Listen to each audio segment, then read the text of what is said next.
ওই যে পাহাড়গুলো দেখছেন, সেই পাহাড়ের ওপারে ইন্ডিয়া, ভারতের মেঘালয়।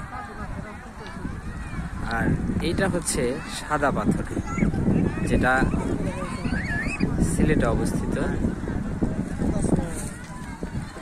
সাদা পাথরের মনোরম দৃশ্য কোম্পানিগঞ্জ উপজেলায়। সাদা পাথর, হাজারো পর্যটকের ভিড়। এখন ঠিক দুপুর টাইম, এই কারণে উপচে পড়া ভিড় হয়তো বা দেখতে পাচ্ছেন না। যখন বিকেল হবে, বিকেল গড়াবে, তখন এই পাথরঘাটায় হাজার হাজার পর্যটক আসেন মনোরঞ্জন করতে, তাদের প্রাকৃতিক এই নৈসর্গিক রূপ দেখতে।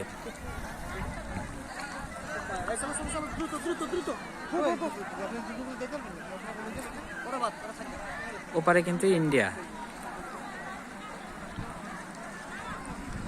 কুয়াশার কারণে দেখা যাচ্ছে না। এইটা পাথরঘাটা মসজিদ। যারা নামাজ পড়তে চান তারা এই মসজিদে এসে নামাজ পড়তে পারবে।